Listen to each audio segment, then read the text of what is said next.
എല്ലാവർക്കും നമസ്കാരം. ഇന്നത്തെ പത്രവിശേഷത്തിലേക്ക് സ്വാഗതം. നല്ലൊരു ദിവസം ആശംസിക്കുകയാണ്.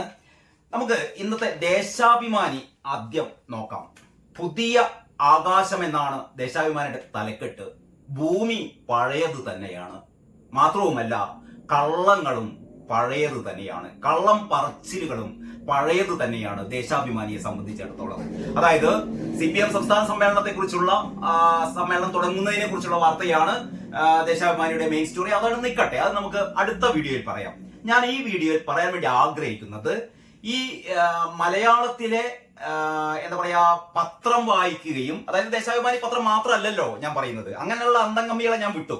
അതായത് മറ്റു പത്രങ്ങൾ, ദേശാഭിമാനി ഉൾപ്പെടെയുള്ള എല്ലാ പത്രങ്ങളും വായിക്കുകയും നമ്മുടെ വാർത്താ ചാനലുകളൊക്കെ കാണുകയും ചാനലുകളിലെ വാർത്തകളും വാർത്താ വിശകലനങ്ങളും ഒക്കെ ശ്രദ്ധാപൂർവം കാണുകയും സോഷ്യൽ മീഡിയ ഹാൻഡിലുകളൊക്കെ നൽകുന്ന വാർത്തകളും വിശകലനങ്ങളൊക്കെ കാണുകയൊക്കെ ചെയ്യുന്ന മലയാളികൾക്ക് ഒക്കെയും മനസ്സിലായ ചില കാര്യങ്ങൾ അങ്ങനെയല്ല, ഞങ്ങൾ പറയുന്നത് മാത്രമാണ് ശരി, ഞങ്ങൾ അന്തംകമ്മികൾ പറയുന്ന കള്ളത്തരങ്ങൾ മാത്രമാണ് ശരി, അതായത് കളവ് പറഞ്ഞിട്ട്, കളവ് ആവർത്തിച്ച് പറഞ്ഞിട്ട് ആ കളവാണ് സത്യമെന്ന് ഈ പറയുന്ന കള്ളങ്ങൾ മാത്രം പറയുന്ന ദേശാഭിമാനി ഇതാ ഇന്നത്തെ ഈ അവരുടെ പ്രധാനപ്പെട്ട സ്റ്റോറി, ഇത് പോട്ടെ, അത് കഴിഞ്ഞിട്ടുള്ള അവരുടെ പ്രധാനപ്പെട്ട സ്റ്റോറി എന്ന് പറയുന്നത് രണ്ടാമത്തെ സ്റ്റോറി വാളയാറിലെ അമ്മയെ പ്രതി ചേർത്തു എന്ന് പറയുന്ന ഒരു സ്റ്റോറിയാണ് കേട്ടോ. അതിലേക്ക് ഞാൻ പിന്നെ വരാം.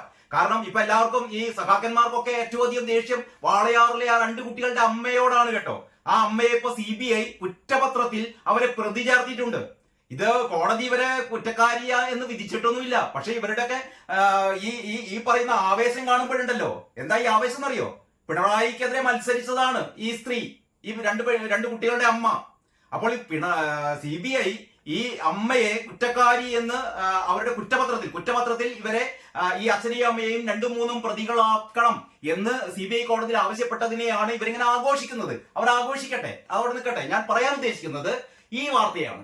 അതായത് മാധ്യമ BJP ഗൂഢാലോചന, അങ്ങനെയാണ് കേട്ടോ ഡെക്ക്. മാധ്യമ BJP ഗൂഢാലോചന ഇപ്പൊ അങ്ങനെയാണ്, BJPയുടെയും മാധ്യമങ്ങളുടെയും ഗൂഢാലോചനയാണ്. എന്താണപ്പാ മാധ്യമങ്ങളും BJPയും കൂടിയും സംസ്ഥാന സർക്കാരിനെതിരെ അല്ലെങ്കിൽ CPMനെതിരെ ഗൂഢാലോചന നടത്തിയത്?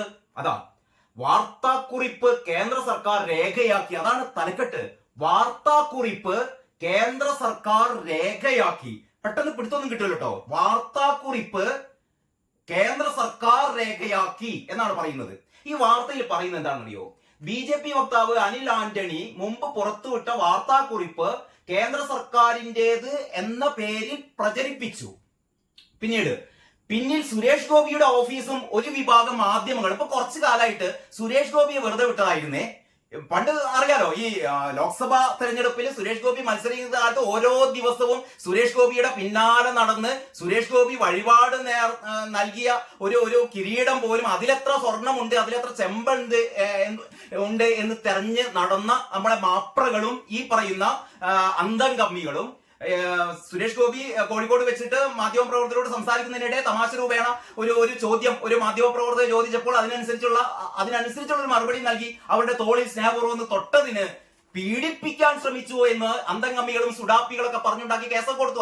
അതിന്റെ ഒരു ഭാഗം അങ്ങനെ നടന്നുകൊണ്ടിരിക്കുന്നു. പിന്നെ അതിനുശേഷം ഈ സുരേഷ് ഗോപിക്കെതിരെ നമുക്ക് അറിയാലോ ഒരുപാട് ഗോപിയാശാന് എന്താണ് പത്മശ്രീക്ക് വേണ്ടിയിട്ട് ഗോപിയാശാനോട് പറഞ്ഞത്രേ പത്മശ്രീ വാങ്ങിത്തരാം എന്ന് സുരേഷ് ഗോപി പറഞ്ഞു. അവസാനം ഗോപിയാശാൻ തന്നെ പറഞ്ഞു, ഞാനാണ് സുരേഷ് ഗോപിയോട് പറഞ്ഞത് എനിക്കൊരു പത്മശ്രീ കിട്ടാൻ സാധ്യതയുണ്ടോ എന്നുള്ളത്. സുരേഷ് ഗോപി പറഞ്ഞു ഞാൻ അതിലൊന്നും ഇടപെടുന്ന ആളല്ല എന്ന് സുരേഷ് ഗോപി പറഞ്ഞു എന്ന് സത്യസന്ധനായ ഗോപിയാശാൻ പറഞ്ഞു. അങ്ങനെ സുരേഷ് ഗോപിക്കെതിരെ പറഞ്ഞുകൊണ്ട് വന്ന കള്ളങ്ങൾ മുഴുവനും 8 നിലയിൽ പൊട്ടുകയും അതിനനുസരിച്ച് അത്രയും വമ്പിച്ച ഭൂരിപക്ഷത്തോടെ സുരേഷ് ഗോപി തൃശ്ശൂരിൽ നിന്ന് തിരഞ്ഞെടുക്കപ്പെടുകയും ചെയ്തു. അപ്പോൾ ഇതാണ് നമ്മുടെ പൊതുജനങ്ങൾക്ക് കാര്യങ്ങൾ അറിയാം, സാധാരണക്കാർക്ക്. കാരണം പഴയ പോലെ അല്ല. ദേശാഭിമാനി മാത്രമല്ല ആൾക്കാർ വായിക്കുന്നത്, കൈരളി TV മാത്രമല്ല കാണുന്നത്. ജനങ്ങള് ഇവിടെ വാർത്താ മാധ്യമങ്ങൾ നൽകുന്ന വിവിധങ്ങളായ സ്രോതസ്സുകൾ അവർക്കുണ്ട്. അവർക്ക് കാര്യങ്ങൾ വിവേചിച്ചറിയാനുള്ള ബോധവും വിവരവും ഒക്കെ ഉണ്ട്. പക്ഷെ സഖാക്കളുടെ വിചാരം എന്താണെന്ന് അറിയാം, അവർക്ക് മാത്രമേ വിവരമുള്ളൂ, അവർക്ക് മാത്രമേ ബോധമുള്ളൂ എന്ന് പറഞ്ഞ തിരുമണ്ടൻ ആനമണ്ടന്മാരാണ് ഇങ്ങനെ കുറെ ആനമണ്ടൻ സഖാക്കൾ നടത്തുന്ന ഈ പത്രം. എന്നിട്ട് ഇവര് പറയാണല്ലോ, M പ്രശാന്ത് എന്നൊരു ലേഖകൻ സഖാവാണ് ഇത് എഴുതിയത് കേട്ടോ. അതായത് ആശാ വർക്കർമാർക്ക് 6 മാസമായി ശമ്പളം കിട്ടുന്നില്ലെന്നും CPM നേതൃത്വത്തിലുള്ള സംസ്ഥാന സർക്കാരിന്റെ പിടിപ്പുകേടാണ് കാരണമെന്നും അവകാശപ്പെട്ട് കേന്ദ്ര സർക്കാരിന്റേതെന്ന തരത്തിൽ ചൊവ്വാഴ്ച പുറത്തുവന്ന വാർത്താക്കുറിപ്പിന് പിന്നിൽ വൻ ഗൂഢാലോചന. ഒരു വാർത്താക്കുറിപ്പ് പുറത്തു വന്നിരുന്നു. കഴിഞ്ഞ ദിവസം ഒരു വാർത്താക്കുറിപ്പ് പുറത്തു വന്നിരുന്നു. ആ വാർത്താക്കുറിപ്പ് പുറത്തു വന്നതിലുള്ള ക്രിമികടിയാണിത്. ആ വാർത്താക്കുറിപ്പ് എന്താണെന്ന് നമുക്ക് നോക്കാം. ഇന്നലെ പുറത്തു വന്ന ആ വാർത്താക്കുറിപ്പ് എന്തായിരുന്നു എന്ന് നമുക്ക് ജസ്റ്റ് നോക്കാം. ഇന്നലത്തെ ഒരു പത്രം എടുക്കാം. ഇന്നലത്തെ ഒരു പത്രം, എല്ലാ പത്രങ്ങളും വന്നിരുന്നു. ഇത് മാതൃഭൂമിയാണ്. ഇന്നലത്തെ മാതൃഭൂമിയിൽ ഇതാ 1-ാം പേജിൽ തന്നെ വാർത്തയുണ്ട്. ആ വാർത്ത ഇങ്ങനെയാണ്. ഇതാ എല്ലാവരും കാണുന്നുണ്ടെന്ന് വിചാരിക്കുന്നു. ആശാ വർക്കർമാർക്കുള്ള വിഹിതം കേരളത്തിന്റെ വീഴ്ചയെന്ന് കേന്ദ്രം. കേരളത്തിന്റെ വീഴ്ചയാണ് എന്ന് കേന്ദ്രം പറയുന്നു. ഇതാണ് യഥാർത്ഥം. ആശാ വർക്കർമാർ കഴിഞ്ഞ 25 ദിവസമായി സെക്രട്ടേറിയറ്റിന് മുമ്പിൽ രാപ്പകൽ സമരം നടത്തുകയാണ്. ഈ പറയുന്ന ഇരട്ടച്ചങ്കൻ അതിന്റെ മുന്നിൽ കൂടെ പോയിട്ട് ഒരു പ്രാവശ്യം സമരപ്പന്തലിലേക്ക് ഒന്ന് കഴുത്തു നീട്ടി നോക്കിയിട്ടില്ല കേട്ടോ. ഒരു മന്ത്രിയും അവിടെ ചെന്നിട്ടില്ല. ആ സമരപ്പന്തലിൽ ചെന്നത് കേന്ദ്രമന്ത്രി സുരേഷ് ഗോപിയാണ്. കേന്ദ്രമന്ത്രി സുരേഷ് ഗോപി കഴിഞ്ഞ ദിവസം 2 പ്രാവശ്യം ചെന്നു. ആദ്യ പ്രാവശ്യം ചെന്നു. അവരുടെ പ്രശ്നങ്ങൾ ഞാൻ കേന്ദ്ര മന്ത്രിമാരുമായി സംസാരിക്കാമെന്ന് സുരേഷ് ഗോപി പറഞ്ഞു പോയി. അതിന്റെ പിറ്റേ ദിവസമായിരുന്നു കണ്ണിൽ ചോരയില്ലാത്ത പ്രവൃത്തി ഇരട്ടച്ചങ്കന്റെ പോലീസുകാർ നടത്തിയത്. രാത്രി ഒരു 2 മണിക്കോ 3 മണിക്കോ കോരിച്ചെറിയുന്ന മഴയത്ത് ഒരു പ്ലാസ്റ്റിക് ഷീറ്റ് വലിച്ചു കെട്ടി അതിന്റെ താഴെയായിരുന്നു ഈ ആശാ വർക്കർമാർ സെക്രട്ടേറിയറ്റിന് മുമ്പിൽ ആ നടപ്പാതയിൽ ഇരുന്നിരുന്നത്. അപ്പോഴാണ് പോലീസുകാർ പുലർച്ചെയായിട്ടില്ല, ഒരു 2:30-3 മണി സമയത്ത് അപ്പോഴാണ് ഈ പറയുന്ന പോലീസുകാർ എത്തിയിട്ട് കോരിച്ചൊരിയുന്ന മഴയത്ത് ആ ഷീറ്റ് മുഴുവൻ വലിച്ചു വാരിയെടുത്തു എന്ന് പറഞ്ഞാൽ ഹൈക്കോടതി ഉത്തരവുണ്ടത്രേ. നടപ്പാതയിൽ ഇങ്ങനെ സമരങ്ങളൊന്നും പാടില്ല എന്ന്. ഇപ്പറയുന്ന പോലീസുകാരാണ് കണ്ണൂരിൽ 2 ആഴ്ച മുമ്പ് അവിടെ നടത്തിയ ഈ പോസ്റ്റ് ഓഫീസ് വളയൽ സമരം, കേന്ദ്രത്തിനെതിരെ പോസ്റ്റ് ഓഫീസ് വളയൽ സമരം, ഹെഡ് പോസ്റ്റ് ഓഫീസ് കണ്ണൂരിൽ വളഞ്ഞാൽ സമരത്തിന് നടപ്പാതയല്ല റോഡ് മുഴുവൻ കയ്യേറി. ഏതിനു ശേഷമെന്നറിയോ? വഞ്ചിയൂരില് റോഡിന് നടുവിൽ സ്റ്റേജ് കെട്ടി പാർട്ടി സമ്മേളനം നടത്തിയതിനെതിരെ കോടതി നിശ്ചിതമായി വിമർശിക്കുകയും ഇനി മുതൽ ഇമ്മാതിരി ആൾക്കാർ സഞ്ചരിക്കുന്ന ഈ റോഡ് കയ്യേറിയിട്ട് അവിടെ കസാരയിടുകയും അവിടെ സ്റ്റേജ് കെട്ടുകയും അവിടെ സമ്മേളനം നടത്തുകയും ചെയ്യുന്ന ഇമ്മാതിരിയുള്ള പരിപാടി നടത്തരുത് എന്ന് CPM-നോട് ഹൈക്കോടതി പറഞ്ഞതാണ്. നമ്മുടെ പാർട്ടി സെക്രട്ടറി ഗോവിന്ദനെ വിളിച്ചതാണ്. ഗോവിന്ദൻ മാഷിനെ അല്ല, MP ഗോവിന്ദനെ വിളിപ്പിച്ചതാണ് കോടതിയിലേക്ക്. കർശനമായ വാണി കൊടുത്തു. ഇനി മുതൽ ഇമ്മാതിരി തോന്നിയാസം നടത്തരുത് എന്ന് പറഞ്ഞിട്ട് ഗോവിന്ദനെ ഓടിപ്പിച്ച് വിട്ടതാണ്. എന്നിട്ട് എന്താ സംഭവിച്ചത്? 2 ആഴ്ച മുമ്പ് കണ്ണൂരില് അവിടെ അതേപോലെ എന്ന് പറഞ്ഞാൽ ഹൈക്കോടതി ഞങ്ങൾക്ക് കോടതിയൊക്കെ പുല്ല് വില എന്ന് പറഞ്ഞുകൊണ്ട് സഖാക്കന്മാർ ഈ കണ്ണൂരിൽ നടത്തിയത് അവരുടെ ഈ ഹെഡ് പോസ്റ്റ് ഓഫീസ് വളയൽ സമരം, ഹെഡ് പോസ്റ്റ് ഓഫീസിന് മുന്നിലുള്ള അവരുടെ ഈ പ്രതിഷേധ പ്രകടനം, കേന്ദ്ര സർക്കാരിനെതിരെയുള്ള പ്രതിഷേധ പ്രകടനം നടത്തിയിട്ട് ആ നടപ്പാതയല്ല, ആ റോഡ് മുഴുവൻ കയ്യേറി ആ വാഹനം മുഴുവൻ അതിലൂടെയുള്ള വാഹനം മുഴുവൻ സ്തംഭിപ്പിച്ചു. ഇതിനൊക്കെ മൗനാനുവാദം കൊടുത്ത പോലീസുകാരാണ്. പാതിലൊക്കെ 2:30-3 മണി സമയത്ത് ഒരുപാട് അമ്മമാര് നടപ്പാതയിൽ കോരിച്ചെറിയുന്ന മഴയത്ത് ഒരു പ്ലാസ്റ്റിക് ഷീറ്റിനടിയിൽ കൂനിക്കൂടി വിറച്ചിരിക്കുമ്പോ അവര് ഭയങ്കര പ്ലാസ്റ്റിക് ഷീറ്റ് മാറ്റിയാണ്. കോടതി ഉത്തരവുണ്ട് അത്രേ. ഉളുപ്പുമാരില്ലാത്ത ഇമ്മാതിരി പോലീസ്.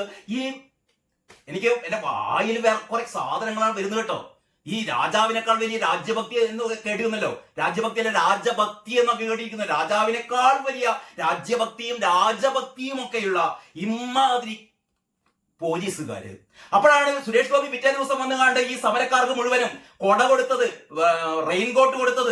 അങ്ങനെ സുരേഷ് ഗോപി ഇവരുടെ സമരം വേണ്ട രീതിയിൽ ഇത് പരിഗണിക്കാമെന്ന് പറയുകയും കേന്ദ്രത്തിൽ പോയി നദ്ദയുമായി സംസാരിക്കുകയും അതിനനുസരിച്ചുള്ള പ്രതികരണങ്ങൾ പുറത്തുവിടുകയും ചെയ്തു. പ്രതികരണം എന്താണെന്ന് ഞാൻ പറയാം. അങ്ങനെയുള്ള സുരേഷ് ഗോപിയുടെ പ്രതികരണം പുറത്തു വന്നിരുന്നു. സുരേഷ് ഗോപി വളരെ കൃത്യമായി നദ്ദയുമായി സംസാരിച്ചു. JP നദ്ദയുമായി സംസാരിച്ചു. JP നദ്ദയാണല്ലോ ആരോഗ്യ വകുപ്പിന്റെ ചുമതല, കേന്ദ്ര ആരോഗ്യ വകുപ്പിന്റെ ചുമതല. JP നദ്ദ കൃത്യമായി പറഞ്ഞു കേരളത്തിൽ ഒരു ചില്ലി കാശ് പോലും കൊടുക്കാനില്ല. NHM പദ്ധതിയിൽ നാഷണൽ ഹെൽത്ത് മിഷൻ പ്രോഗ്രാമുമായി ബന്ധപ്പെട്ട് കേരളത്തിന് ഈ 2024-25 വർഷത്തെ ഒരു ചില്ലി പൈസ പോലും കൊടുക്കാനില്ല. ഈ മാർച്ച് 31-നകം കൊടുത്താൽ മതി. പക്ഷേ കൊടുക്കേണ്ടതിനേക്കാൾ കൂടുതൽ കേരളത്തിന് കൊടുത്തു കഴിഞ്ഞുവെന്ന് JP നദ്ദ പറഞ്ഞു. അത് സുരേഷ് ഗോപി പറയുകയും ചെയ്തു. അങ്ങനെ സുരേഷ് ഗോപി അത് പറഞ്ഞു. മാത്രമല്ല 2 ആഴ്ച മുമ്പ് നമ്മുടെ അനിൽ ആന്റണി ഡൽഹിയിൽ വെച്ച് പത്രസമ്മേളനം നടത്തിയിരുന്നു. കേരളം പറയുന്നത് മുഴുവൻ, വീണ ജോർജ് പറയുന്ന കാര്യങ്ങൾ മുഴുവൻ പച്ചക്കള്ളമാണ്. ബാലഗോപാലൻ പറയുന്ന കാര്യങ്ങൾ മുഴുവൻ പച്ചക്കള്ളമാണ്. പിണറായി വിജയൻ പറയുന്ന കാര്യങ്ങൾ മുഴുവൻ പച്ചക്കള്ളമാണ്. കേന്ദ്ര സർക്കാർ ഒരു ചില്ലി കാശ് പോലും കേരളത്തിന് കൊടുക്കാനില്ല എന്ന് ഡൽഹിയിൽ വെച്ചിട്ട് BJPയുടെ ദേശീയ വക്താവായ അനിൽ ആന്റണി ഒരു 2 ആഴ്ച മുമ്പ് പറഞ്ഞിരുന്നു. അങ്ങനെ അനിൽ ആന്റണി പറഞ്ഞ കാര്യം, JP നദ്ദ പറഞ്ഞ കാര്യം, ഈ കാര്യങ്ങളൊക്കെ നിലവിലുള്ളപ്പോഴാണ് ഈ കാര്യങ്ങളൊക്കെ കൂട്ടിച്ചേർത്തിട്ടാണ് കഴിഞ്ഞ ദിവസം ഒരു പത്രക്കുറിപ്പ് പുറത്തു വന്നത്. ആ പത്രക്കുറിപ്പിന്റെ ആധികാരികത അവിടെ നിൽക്കട്ടെ. ഈ പത്രക്കുറിപ്പ് ഏത് പത്രക്കുറിപ്പ്, എന്ത് പത്രക്കുറിപ്പ് എന്നൊക്കെയാണ് ദേശാഭിമാനി ചോദിക്കുന്നത്. പക്ഷെ അനിൽ ആന്റണി ആരാണെന്ന് അറിയാമോ? ബി.ജെ.പിയുടെ ദേശീയ വക്താവാണ്. ബി.ജെ.പിയുടെ ദേശീയ വക്താവ് വെറുതെ പറഞ്ഞതല്ല, രേഖകൾ സഹിതം പറഞ്ഞതാണ്. കേരളത്തിന് കൊടുത്ത കൃത്യമായ കണക്ക് രേഖകൾ സഹിതം അനിൽ ആന്റണി പറഞ്ഞതാണ്. ഇതൊക്കെ ഈ പബ്ലിക് പ്ലാറ്റ്ഫോമിലുള്ള കാര്യങ്ങളാണ്. ഇതൊക്കെ ആർക്കും പരിശോധിക്കാവുന്ന കാര്യങ്ങളാണ്. ഇതുപോലെയാണ് ജെ.പി. നദ്ദ പറഞ്ഞത്. ഈ കാര്യങ്ങളൊക്കെ പറഞ്ഞിട്ട് ഇത് ഇന്നലത്തെ മാതൃഭൂമി, ഇന്നലത്തെ മനോരമ, ഇന്നലത്തെ മറ്റു പത്രങ്ങളൊക്കെ ഈ കാര്യം റിപ്പോർട്ട് ചെയ്തിരുന്നു. അപ്പൊ ഇന്നലത്തെ മാതൃഭൂമി കൊടുത്ത വാർത്ത ഇങ്ങനെയാണ്: ആശമാർക്കുള്ള വിഹിതം കേരളത്തിന്റെ വീഴ്ചയെന്ന് കേന്ദ്രം. ഇന്ന് എല്ലാവർക്കും അറിയാം ഇത് കേരളത്തിന്റെ വീഴ്ചയാണ്, കേരളത്തിന്റെ മാത്രം വീഴ്ചയാണ്. 7000 രൂപ ഈ ആശാ വർക്കർമാർക്ക് ഇപ്പോൾ ഓണറേറിയം നൽകുന്നത് കേരള സർക്കാരാണ്. ഇത് ഒരുപാട് തെറ്റിദ്ധാരണ പുലർത്തുന്ന കാര്യങ്ങളാണ്. കേന്ദ്രം തന്നില്ല എന്ന്. യഥാർത്ഥത്തിൽ ആശാ വർക്കർമാർക്ക് 7000 രൂപ ഓണറേറിയമാണ്. ഈ ഓണറേറിയം നൽകുന്നത് സംസ്ഥാനമാണ്. അപ്പൊ സംസ്ഥാനം പണ്ട് ഉമ്മൻചാണ്ടിയുടെ കാലത്ത് 1000 രൂപയായിരുന്നു. എത്ര വർഷങ്ങൾക്ക് മുമ്പാണ് നിങ്ങൾ കൂട്ടി നോക്കിയാൽ അറിയാം. എത്രയോ വർഷങ്ങൾക്ക് മുമ്പ് 1000 രൂപ എന്നുള്ളത് പിന്നീട് കാലങ്ങളായി വന്ന സർക്കാരുകൾ മാറി ഇപ്പൊ അവർക്ക് കൊടുക്കുന്ന 7000 അവരാവശ്യപ്പെടുന്നത് ഞങ്ങൾക്ക് 7000 എന്നുള്ളത് 21,000 ആക്കണം. ന്യായമായ ആവശ്യമല്ലേ? കാരണം ഈ നമ്മുടെ ഇടത് സർക്കാരിന്റെ പ്രകടന പത്രികയിൽ വളരെ കൃത്യമായി പറഞ്ഞിട്ടുണ്ട്, ഇവിടുത്തെ തൊഴിലാളികൾക്കൊക്കെ മിനിമം വേതനം, അതായത് 700 രൂപ ദിവസം 700 രൂപ എന്ന് പറയുന്ന മിനിമം വേതനം എന്ന് പറഞ്ഞാൽ മാസം എത്ര? 21,000 രൂപയായി. അപ്പോൾ ഈ മിനിമം വേതനം മതി ഞങ്ങൾക്ക് മിനിമം വേതനം തന്നെയെങ്കിലും തരൂ ഞങ്ങളുടെ ഈ ഓണറേറിയമായി എന്നാണ് ആശാ വർക്കർമാർ ആവശ്യപ്പെട്ടിട്ട് അവർ 25 ദിവസമായി സമരം ചെയ്തുകൊണ്ടിരിക്കുന്നത്. 7000 ഞങ്ങൾക്ക് 21,000 ആക്കണം. ഇത് കേന്ദ്രം തന്നില്ല എന്ന് പറയുന്നത്. ഈ ഓണറേറിയം തരേണ്ടത് കേന്ദ്രമല്ലാതെ. ഇതാണ് ആദ്യം മനസ്സിലാക്കേണ്ടത്. ഓണറേറിയം എന്ന് പറയുന്നത് കേന്ദ്രമായിട്ട് ഒരു ഇടപാടുമില്ല. 1000 രൂപ സംസ്ഥാന സർക്കാർ 7000 രൂപയാക്കി. ഈ 7000 21,000 ആക്കണമെന്നാണ് ഇവർ ആവശ്യപ്പെടുന്നത്. ഇത് കേന്ദ്രത്തിന്റെ ഒരു എന്താ പറയാ ഒരു സഹായവും വേണ്ട. ഇത് സംസ്ഥാനം ചെയ്തു കൊടുക്കേണ്ട കാര്യമാണ്. ഇനി കേന്ദ്രം എന്താ കൊടുക്കുന്നത് അറിയോ? ഒരു ഇൻസെന്റീവ് ഉണ്ട് 3000 രൂപ. ഈ 7000ത്തിന് പുറമെ ആശാ വർക്കർമാർക്ക് 3000 രൂപ ഇൻസെന്റീവ് ഉണ്ട്. ഈ ഇൻസെന്റീവ് ഒരുപാട് ഘടകങ്ങളൊക്കെ ആശ്രയിച്ചിട്ടാണ്. എന്തൊക്കെയാവട്ടെ, 3000 രൂപ കൃത്യമായി ഈ ആശാ വർക്കർമാർക്ക് കിട്ടുകയാണെങ്കിൽ, അത്രയും കാര്യങ്ങൾ ഇവർ ചെയ്തിട്ടുണ്ടെങ്കിൽ ഈ 3000 രൂപയിലെ 60% കേന്ദ്രം കൊടുക്കുന്നത് എന്ന് പറഞ്ഞാൽ 1800 രൂപ. ഈ 3000 രൂപയിൽ ഇൻസെന്റീവിൽ 60% കേന്ദ്രവും 40% സംസ്ഥാനവുമാണ്. അപ്പൊ കേന്ദ്രം എന്താ പറയാ 1800 രൂപ മാത്രമേ കേന്ദ്രം ഇവർക്ക് കൊടുക്കേണ്ടതുള്ളൂ. ബാക്കി കൊടുക്കേണ്ടത് സംസ്ഥാന സർക്കാരാണ്. ആശാ വർക്കർമാർ സമരം ചെയ്യുന്നത് ഈ ഞങ്ങളുടെ 7000 രൂപ 21,000 രൂപയാക്കണം. രണ്ടാമത് പിരിഞ്ഞു പോകുമ്പോൾ 62 വയസ്സ് കഴിഞ്ഞ് പിരിഞ്ഞു പോകുമ്പോൾ ഞങ്ങൾക്ക് 5 ലക്ഷം രൂപയെങ്കിലും ഞങ്ങളുടെ ഈ വിരമിക്കൽ ആനുകൂല്യമായി തരണം. ഈ രണ്ടാണ് ഇവരുടെ ഏറ്റവും പ്രധാനപ്പെട്ട ആവശ്യം കേട്ടോ. ഈ രണ്ടാവശ്യങ്ങൾ പറയുമ്പോഴാണ് ഈ രണ്ടാവശ്യത്തിനും കേന്ദ്ര സർക്കാരിന് ഒന്നും ചെയ്യാനില്ല. അപ്പോഴാണ് വീണ ജോർജും ഈ കെ.എൻ. ബാലഗോപാലും പിണറായി വിജയനും ഉൾപ്പെടെയുള്ള ഈ എന്താ പറയാ നമ്മുടെ എളമരം കരിയും പോലുള്ള രോഗം പരത്തുന്ന കൃമികൾ, അത് പറഞ്ഞത് ഹർഷകുമാറാണ് കേട്ടോ. ഹർഷകുമാറാണ്, ഒരു CIT നേതാവ് പറഞ്ഞതാണ്. ഈ സമര നേതാവായ മിനിയെ കുറിച്ച് പറഞ്ഞതാണ് രോഗം പരത്തുന്ന സാംക്രമിക രോഗം പരത്തുന്ന കൃമിയാണ് ഈ സമര നേതാവ് എന്ന്. ഞാൻ അതേ നാണയത്തിൽ തിരിച്ചടിക്കുകയാണ്. രോഗം പരത്തുന്ന സാംക്രമിക കൃമിയാണ് ഈ മിനി എന്ന് പറയുകയാണെങ്കിൽ എളമരം പിന്നെ ആരാ എളമരം കരിയും? അത് അതിനേക്കാളും വലിയ പാഷാണ കൃമിയല്ലേ? അപ്പോൾ ഈ എളമരം കരീം അവിടെ വന്ന് പറഞ്ഞത് ഇത് പാട്ടകുലിക്ക് സമരമാണ്, ഇത് അരാജകവാദികളാണ് പിന്നിലുള്ളത്, ഈ ഈർക്കൽ പാർട്ടികളുടെ സമരമാണ് തുടങ്ങിയ അപഹസിക്കുന്ന കാര്യങ്ങളൊക്കെ പറഞ്ഞ എളമരം കരീം. അങ്ങനെ ഈ എളമരം കരീം ഉൾപ്പെടെയുള്ള ആൾക്കാരാണ് പറഞ്ഞത് ആശാ വർക്കർമാർക്ക് ഈ പൈസയൊക്കെ കൊടുക്കേണ്ടത് കേന്ദ്രമാണ്, കേന്ദ്രം തന്നില്ല എന്ന്. അപ്പോഴാണ് വളരെ കൃത്യമായി കേന്ദ്രത്തിന്റെ ഒരു പത്രക്കുറിപ്പ് വരുന്നത്. ഞാൻ പറഞ്ഞല്ലോ, ഈ പത്രക്കുറിപ്പ് വരുന്നതിന് മുമ്പ് അനിൽ ആന്റണി കൃത്യമായി 2 ആഴ്ച മുമ്പ് ഡൽഹിയിൽ വെച്ച് പത്രസമ്മേളനം നടത്തി പറഞ്ഞിരുന്നു ഈ കേരളത്തിന് കൊടുക്കാനുള്ള മുഴുവൻ തുകയും പ്ലസ് 120 കോടി രൂപ എക്സ്ട്രാ ആയിട്ട് കേരളത്തിന് കൊടുത്തിട്ടുണ്ട് എന്ന് പറയുന്നു. ആ വാർത്ത തന്നെയാണ്, അതിന്റെ ആ രൂപം തന്നെയാണ് പത്രക്കുറിപ്പായി വന്നത്. അത് തന്നെയാണ് ജെ.പി. നദ്ദ പറഞ്ഞതും സുരേഷ് ഗോപി പറഞ്ഞതും ഒക്കെ അത് തന്നെയാണ്. ആ വാർത്തയാണ് മാതൃഭൂമി പറഞ്ഞത്. ആശാ വർക്കർമാർക്ക് നൽകാനുള്ള കേന്ദ്ര വിഹിതം നൽകിക്കഴിഞ്ഞതാണ് എന്നും സ്വന്തം വീഴ്ച മറയ്ക്കാൻ കേരളം പഴിചാരുകയാണെന്നും കേന്ദ്ര സർക്കാർ ബജറ്റിൽ അനുവദിച്ചതിന് പുറമെ 120 കോടി രൂപ കേരളത്തിന് നൽകിയിട്ടുണ്ടെന്നും കേന്ദ്രത്തിന്റെ ഭാഗത്തു നിന്ന് വീഴ്ചയുണ്ടായിട്ടില്ലെന്നും ആരോഗ്യ മന്ത്രാലയ വൃത്തങ്ങൾ അവകാശപ്പെട്ടു എന്നാണ് ഇന്നലെ ഇറങ്ങിയ പത്രങ്ങൾ മുഴുവൻ പറഞ്ഞത്.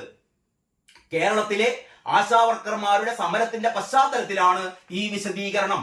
കേന്ദ്രത്തിൽ നിന്ന് പണം കിട്ടാൻ വൈകിയതാണ് ശമ്പള വിതരണം വൈകാൻ കാരണമായത് എന്ന സംസ്ഥാന മന്ത്രിയുടെ പ്രസ്താവന തെറ്റാണ്. കാരണം 3 മാസത്തെ ഈ ഓണറേറിയം ഉണ്ടല്ലേ, 7000 രൂപ ഓണറേറിയം കഴിഞ്ഞ 3 മാസമായി കൊടുത്തിട്ടില്ലായിരുന്നു. ഈ സമരം തുടങ്ങിയതിന് ശേഷമാണ് ആ 3 മാസത്തെ കുടിശ്ശിക പോലും കൊടുത്തത്. കുടിശ്ശിക പിടിച്ചു വെച്ചതിന് കാരണം പറയുന്നതെന്ന് അറിയാം, കേന്ദ്രം തന്നിട്ടില്ല എന്ന്. സംസ്ഥാനം കൊടുക്കേണ്ട ഈ ഓണറേറിയം പിടിച്ചു വെച്ചിട്ട് അതാണ് പറയുന്നത്.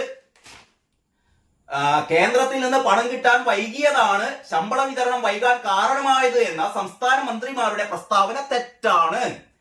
2024-25 സംസ്ഥാനത്തിന് നൽകേണ്ട 913.24 കോടി രൂപയുടെ സ്ഥാനത്ത് 938.80 കോടി രൂപ ആരോഗ്യ മന്ത്രാലയം കൊടുത്തു എന്ന് പറഞ്ഞാൽ 913 രൂപയാണ് കഴിഞ്ഞ ഈ സാമ്പത്തിക വർഷം കൊടുക്കേണ്ടത്.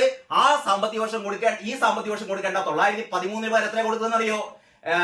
913.24 കോടിക്ക് പകരം 938 എന്ന് പറയാൻ 25 കോടി രൂപ അധികം കൊടുത്തു ഈ പ്രാവശ്യം. എന്നിട്ട് പറയുന്നു, കഴിഞ്ഞ ഫെബ്രുവരി 12 കേന്ദ്ര വിഹിതത്തിന് പുറമെ കുടിശ്ശിക തീർക്കാൻ 120.45 കോടി രൂപ കൂടുതലായി നൽകി. പിന്നെ ഒരു 125 കോടി കൂടി നൽകി എന്നൊക്കെ പറയുന്നത് ഈ പറയുന്ന പത്രക്കുറിപ്പിലാണ് പറയുന്നത്. ഈ ഒരു സംസ്ഥാനത്തോടും കേന്ദ്രം വിവേചനം കാണിക്കുന്നില്ലെന്നതിന് ഇത് തെളിവാണെന്നും അധികൃതർ പറഞ്ഞു. ഇതാണ് പത്രത്തിൽ വന്ന വാർത്ത. ഈ വാർത്തയാണ് ദേശാഭിമാനിയെയും അന്തംഗമി സഖാക്കളെയും പ്രകോപിപ്പിച്ചത്. അതാണ് ഇങ്ങനൊരു വാർത്ത ഇന്നത്തെ ദേശാഭിമാനി കൊടുത്തത്. അവർ പറയാണ് കേട്ടോ, കേന്ദ്രമന്ത്രി സുരേഷ് ഗോപിയുടെ ഓഫീസും CPM വിരുദ്ധ മാധ്യമ പ്രവർത്തകരുമാണ് ഈ കള്ളക്കുറിപ്പിൽ, ഇപ്പൊ ഞാൻ വായിച്ച കള്ളക്കുറിപ്പിന് പിന്നിലെ സുരേഷ് ഗോപിയാണത്രേ. എന്താണ് ഈ സഖാക്കന്മാരോട് പറയേണ്ടത്? നിങ്ങൾ വീണ്ടും സുരേഷ് ഗോപി ഇങ്ങനെ ബൂസ്റ്റ് ചെയ്യണ്ടപ്പാ. സുരേഷ് ഗോപി അല്ലെങ്കിൽ തന്നെ എന്താ പറയാ, ഈ മന്ത്രിസഭയിലെ ഏറ്റവും ശക്തനായ, കേരളത്തിലെ ഏറ്റവും ജനസമ്മതിയുള്ള രാഷ്ട്രീയ നേതാവാണ്. നിങ്ങളുടെ മാതിരി ക്യാപ്റ്റന്റെ മാതിരി ഒന്നും അല്ല കേട്ടോ. സുരേഷ് ഗോപിക്ക് പിന്നിൽ അടിയുറച്ച ജനവിശ്വാസം, ജനങ്ങളുടെ ഒരു കൂട്ടായ്മ, ജനങ്ങളുടെ വിശ്വാസം അദ്ദേഹത്തിന് പിന്നിലുണ്ട്. നിങ്ങളിങ്ങനെ ഈ ആനപ്പുറത്ത് പോകുന്നവരെ നോക്കി കണ്ട് ഈ പട്ടികൾ ഇങ്ങനെ ഓരിയിടുന്ന പോലെ നിങ്ങൾ ഓരിയിട്ടിട്ടൊന്നും ഒരു കാര്യവുമില്ല. അത് കഴിഞ്ഞിട്ട് പറയാണല്ലോ, BJP വക്താവും മുതിർന്ന കോൺഗ്രസ് നേതാവ് AK ആന്റണിയുടെ മകനുമായ അനിൽ ആന്റണി ഫെബ്രുവരി 22 നടത്തിയ വാർത്താ സമ്മേളനത്തിൽ പുറത്തുവിട്ട കുറിപ്പാണ് ചില്ലറ ഭേദഗതികളോടെ കേന്ദ്ര സർക്കാരിന്റെ എന്ന തരത്തിൽ വാർത്തയാക്കിയത്. ശരിയാണെന്ന് അനിൽ ആന്റണി ഡൽഹിയിൽ വെറുതെ പറഞ്ഞതല്ല, കൃത്യമായ രേഖകളോടെ പറഞ്ഞ കാര്യം അത് തന്നെയാണ്. പിന്നെ അതല്ലാതെ നിങ്ങളെ ഇങ്ങനെ മാറ്റി പറയോ? നിങ്ങൾ പിണറായി വിജയൻ ഒന്ന് പറയാ, ബാലഗോപാൽ വേറൊന്ന് പറയാ, വീണ ജോർജ് വേറൊന്ന് പറയാ, വായി തോന്നിയത് കോതക്ക് പാട്ട് എന്ന് പറയുന്നത് അങ്ങനെയാണോ പറയാ? അനിൽ ആന്റണി പറഞ്ഞത് അതാണ് സത്യം. സത്യം ഒന്നേ ഉള്ളൂ. കള്ളത്തരം പലതും ഉണ്ടാവാം. സത്യം ഒന്നേ ഉള്ളൂ. അനിൽ ആന്റണി പറഞ്ഞ കാര്യം തന്നെയാണ് ഈ വാർത്താക്കുറിപ്പിലുള്ളത്. അതിനെന്താപ്പം നിങ്ങൾക്ക് ഇങ്ങനെ ഭ്രാന്ത് പിടിക്കാൻ? ഇനി ആശമാരുടെ പ്രശ്നം അറിയിക്കാനെന്ന പേരിൽ ചൊവ്വാഴ്ച പകൽ സുരേഷ് ഗോപി കേന്ദ്ര ആരോഗ്യമന്ത്രി JP നദ്ദയെ കണ്ടിരുന്നു. ആ ഒരു വാചകത്തിന്റെ പോക്ക് കണ്ടോ? അതായത് ആശാവർക്കർമാരുടെ പ്രശ്നം അറിയിക്കാൻ എന്ന പേരിൽ പിന്നെ സുരേഷ് ഗോപി ചന്ദനെ കാണാൻ പോയത് പിന്നെ എന്തിനാണ്? നദ്ദയെ കാണാൻ പോയത് ഈ കാര്യത്തിലാണ്. ഇവിടുന്ന് സമരപ്പന്തല്ലേ പറയുന്നത്, ഞാൻ ആരോഗ്യമന്ത്രിയെ പോയി കാണുമെന്ന് പറഞ്ഞിട്ടാണ് പോയത്. അവിടെ ചെന്ന് എന്നിട്ട് വാർത്ത എങ്ങനെയാ കൊടുത്തത്? ആശമാരുടെ പ്രശ്നം അറിയിക്കാൻ എന്ന പേരിൽ ചൊവ്വ പകൽ സുരേഷ് ഗോപി കേന്ദ്ര ആരോഗ്യമന്ത്രി JP നദ്ദയെ കണ്ടിരുന്നു. അതിനുശേഷം നദ്ദ പ്രതികരിച്ചില്ല. നദ്ദ സുരേഷ് ഗോപിയോട് പറഞ്ഞു, ആ കാര്യമാണ് സുരേഷ് ഗോപി പറഞ്ഞത്, കേരളത്തിൽ ഒന്നും കൊടുക്കാനില്ല, മുഴുവൻ കൊടുത്തു കഴിഞ്ഞു എന്ന്. അതിനെക്കാട്ടി അങ്ങേപ്പുറം നദ്ദന് എന്ത് പറയാൻ, വീണയെ വിളിച്ചു പറയണ, എന്താ വീണ മോളെ നിനക്ക് തന്നിരുന്നല്ലോ നേരത്തെ പൈസ എന്നൊക്കെ വിളിച്ചു പറയേണ്ടിയിരുന്നോ? ഇനി ഇതോടെ എല്ലാ കുറ്റവും സംസ്ഥാന സർക്കാരിന് മേൽ കെട്ടിവെക്കാനായി സുരേഷ് ഗോപിയുടെ ശ്രമം. വീണ്ടും സുരേഷ് ഗോപിയുടെ മണ്ട കെട്ടുകുത്ത്. ഇത് സുരേഷ് ഗോപി അല്ല പ്രതി. കമ്മികളെ, നിങ്ങളുടെ എങ്ങനെ പറഞ്ഞാലാണ് നിങ്ങളോട് മനസ്സിലാവുക? ഇത് മഹാവൃത്തികെട്ട ഏർപ്പാടല്ലേ ഇത്? തെമ്മാടിത്തല്ല നിങ്ങൾ ഈ ചെയ്യുന്നത്. ഓരോ വരിയിലും സുരേഷ് ഗോപിയാണ് തകരാറ്, സുരേഷ് ഗോപിക്കാണ് കുറ്റക്കാരൻ, സുരേഷ് ഗോപി ഇതില് എന്ത് റോള്? ഒരു കേന്ദ്രമന്ത്രി എന്ന രീതിയിൽ സുരേഷ് ഗോപി വന്ന് ഒരു സമരം നടത്തുമ്പോൾ, ഇത്രയും കേരളത്തിൽ നടത്തിയ ഏറ്റവും വലിയ സമരം, അതാണ് ഏറ്റവും വലിയ പ്രശ്നം. SUC-കാരോട് സമരം നടത്തുന്നതൊക്കെ പറഞ്ഞിട്ടാണല്ലോ ഈ അളമരം കരീമിനെ എളിച്ചം. CITU-കാരൊപ്പം മൈൻഡ് ചെയ്യുന്നില്ല. കാരണം CIT-കാരുടെ പ്രശ്നം സമരങ്ങളൊക്കെ പ്രഹസനമാണെന്ന് എല്ലാവർക്കും മനസ്സിലായി. അപ്പോഴാണ് SUCI-കാർ സമരം നടത്തിയപ്പോഴാണ് ഈ അളമരം കരീമിന് ആകെ ഹാലിളകിയത്. ഇവിടെ എന്താ SUCI-കാർക്ക് സമരം ചെയ്തൂടെ? SUCI എന്താ നിരോധിത സംഘടനയായിട്ടാണോ? ഈ സമരത്തിന്റെ കുത്തക CIT-കാർക്ക് മാത്രമാണോ? എനിക്ക് മനസ്സിലാവുന്നില്ല. എന്നിട്ട് ബാക്കി ആശമാരുടെ ദുരിതങ്ങൾക്ക് കാരണം സംസ്ഥാന സർക്കാരിന്റെ പിടിപ്പുകേടും വീഴ്ചയുമാണെന്ന് നദ്ദ പറഞ്ഞതായി സുരേഷ് ഗോപി അവകാശപ്പെട്ടു. ശരി, അങ്ങനെ നദ്ദ പറഞ്ഞു, സുരേഷ് ഗോപി പറഞ്ഞു. എന്താപ്പം വിഹിതം കൃത്യമായി നൽകിയിട്ടുണ്ടെന്നും കേന്ദ്രത്തിന്റെ ഭാഗത്ത് വീഴ്ചയില്ലെന്ന് ആരോഗ്യമന്ത്രി പറഞ്ഞെന്നും കള്ളം പറഞ്ഞു. അതായത് കേന്ദ്ര സർക്കാർ പറഞ്ഞ കാര്യങ്ങളൊക്കെ കള്ളം, ഞങ്ങൾ ആരോഗ്യമന്ത്രി പറഞ്ഞ കള്ളങ്ങളൊക്കെ 916 പരിശുദ്ധിയുള്ള സത്യം. ഇങ്ങനൊരു പത്രം, ഇതൊക്കെ ഒരു മഹാഭാഗ്യാണ് കേട്ടോ. ജീവിതത്തിൽ ഇമാതിരി ഈ കള്ളം എന്താണ് എന്ന് ഒരാളെ പറഞ്ഞ് മനസ്സിലാക്കണമെങ്കിൽ ഇത് വായിച്ചാൽ മതി. ഇതാണ് കൂട്ടരെ കള്ളം. എന്താണ് കള്ളത്തിന്, കള്ളത്തരത്തിന് നിർവചനം കൊടുക്കുന്നുണ്ടെങ്കിൽ നിങ്ങൾക്ക് ഇത് വായിച്ചാൽ മതി. ഇനി ബാക്കി സുരേഷിന്റെ വാദം അതായത് സുരേഷ് ഗോപിയാണേ, സുരേഷിന്റെ വാദം സാധൂകരിക്കുന്ന ഒരു പ്രതികരണവും നദ്ദയിൽ നിന്നോ കേന്ദ്ര ആരോഗ്യ മന്ത്രാലയത്തിൽ നിന്നോ ഉണ്ടായിട്ടില്ല. എന്തപ്പം പറയാ, സുരേഷ് ഗോപിന്റെ വാദത്തെ അംഗീകരിക്കുന്ന ഒരു വാദവും ഒരു പരാമർശവും ആരോഗ്യവകുപ്പിന്റെ ഭാഗത്തു നിന്ന് ഉണ്ടായിട്ടില്ല അത്രേ. ഇതോടെയാണ് ചൊവ്വാഴ്ച രാത്രി വൈകി കേന്ദ്രത്തിൻ്റെതെന്ന തരത്തിൽ കള്ളക്കുറിപ്പ് തയ്യാറാക്കിയത്. ഈ കള്ളക്കുറിപ്പ് എന്ന് പറയുന്ന സാധനമാണ് ഞാൻ നേരത്തെ വായിച്ചത്. അനിൽ ആന്റണി നേരത്തെ പുറത്തുവിട്ട വാർത്താക്കുറിപ്പിൽ നിന്ന് പേര് നീക്കിയ ശേഷം കേന്ദ്ര സർക്കാരിന്റെ പ്രസ് ഇൻഫർമേഷൻ ബ്യൂറോയുടെ പ്രസ്താവന എന്ന തരത്തിൽ CPM വിരുദ്ധ മാധ്യമ പ്രവർത്തകരിലേക്കും മാധ്യമ സ്ഥാപനങ്ങളിലേക്കും ഇതെത്തിച്ചു. ഈ കള്ളത്തിലൊക്കെ പറയുന്നതിനൊരു ലിമിറ്റ് വേണ്ടേ? ഏത് മന്ത്രാലയം എന്ന് പോലും വ്യക്തമാക്കാത്ത കുറിപ്പ് ആധികാരികമെന്ന നിലയിൽ മാധ്യമങ്ങൾ വാർത്തയാക്കി. അനിൽ ആന്റണിയുടെ വാർത്താക്കുറിപ്പ് സാമൂഹ്യ മാധ്യമങ്ങളിൽ പ്രചരിച്ചതോടെയാണ് സുരേഷ് ഗോപിയുടെ ഓഫീസും ചില മാധ്യമങ്ങളും പടച്ച വ്യാജ വാർത്ത പൊളിഞ്ഞത്. അപ്പൊ ഇന്നത്തെ പത്രങ്ങളൊക്കെ കൊടുത്ത ഈ വാർത്ത വ്യാജമാണ്, അത് പൊളിഞ്ഞു എന്നാണ് ആര് പറയുന്നത്? ഈ പറയുന്ന തിരുവണ്ടൻ സഖാക്കളുടെ ഈ വാറോല പറയുന്നത്. ഇനി നിങ്ങൾക്ക് ഞാനൊരു ഓഡിയോ കേൾപ്പിക്കാം. ഇതേതായാലും NK പ്രേമചന്ദ്രൻ അറിയാലോ. NK പ്രേമചന്ദ്രൻ, നമ്മുടെ പാർലമെന്റ് അംഗമായ NK പ്രേമചന്ദ്രൻ ഇതേ കാര്യം, ഇതേ അനിൽ ആന്റണി പറഞ്ഞ കാര്യം സഖാക്കന്മാർക്ക് വിശ്വാസമില്ല. അനിൽ ആന്റണി പറഞ്ഞ കാര്യം ഞങ്ങളെ പരിഗണനയിലില്ല. JP നദ്ദ പറഞ്ഞ കാര്യം സഖാക്ക് വിശ്വാസമില്ല. JP നദ്ദ പറഞ്ഞ കാര്യം സുരേഷ് ഗോപി പറഞ്ഞിട്ടും വിശ്വാസമില്ല. ഈ പത്രക്കുറിപ്പ് കേന്ദ്ര ഗവൺമെന്റിന്റെ പത്രക്കുറിപ്പ് ഇറക്കിയതും ഇവർക്ക് വിശ്വാസമില്ല. ഇനി NK പ്രേമചന്ദ്രൻ MP പാർലമെന്റിൽ ഇത് സംബന്ധിച്ച് ചോദിച്ചപ്പോൾ പാർലമെന്റിൽ NK പ്രേമചന്ദ്രന് ആരോഗ്യ വകുപ്പ് മന്ത്രി നൽകിയ മറുപടിയുണ്ട്. ആ മറുപടി ഇത് തന്നെയാണെന്നേ. കേരളത്തിൽ ഒരു ചില്ലിക്കാശ് കൊടുക്കാനില്ല എന്ന് തന്നെയാണ് പറഞ്ഞത്. ഇതും വീണ ജോർജിന് വിശ്വാസമില്ലേ? പാർലമെന്റിൽ NK പ്രേമചന്ദ്രൻ MPക്ക് രേഖാമൂലം കേന്ദ്രമന്ത്രി നൽകിയ മറുപടിയും വീണക്ക് വിശ്വാസമില്ലേ? അപ്പൊ പിന്നെ വീണപ്പിനെ ആര്യ വിശ്വസിക്കാൻ പോകുന്നത്? നിങ്ങൾ ഇതൊന്ന് കേൾക്കണം. ഈ NK പ്രേമചന്ദ്രന്റെ ഈ പ്രസംഗം, ആ പ്രസംഗം ഒന്ന് കേൾപ്പിക്കാം. വീഴ്ചയുണ്ടെങ്കിലും പോരായ്മയുണ്ടെങ്കിലും കുറവുണ്ടെങ്കിലും അത് മുഴുവൻ കേന്ദ്ര ഗവൺമെന്റിന്റെ ചുവരിലേക്ക് വെക്കുകയും ഏത് നന്മയും നേട്ടവും മികവും ആനുകൂല്യവും ഉണ്ടെങ്കിലും അതിന്റെ മുഴുവൻ അവകാശവാദം സംസ്ഥാന ഗവൺമെന്റ് ഏറ്റെടുക്കുകയും ചെയ്യുന്ന ഒരു സമീപനമാണ് കേരളത്തിൽ പിണറായി വിജയൻ ഗവൺമെന്റ് ഇപ്പോൾ സ്വീകരിക്കുന്നത്. ഇത് ഞാൻ പറഞ്ഞാൽ ഞാൻ BJP ആയി ചിത്രീകരിക്കപ്പെടും, ബ്രാൻഡ് ചെയ്യപ്പെടും.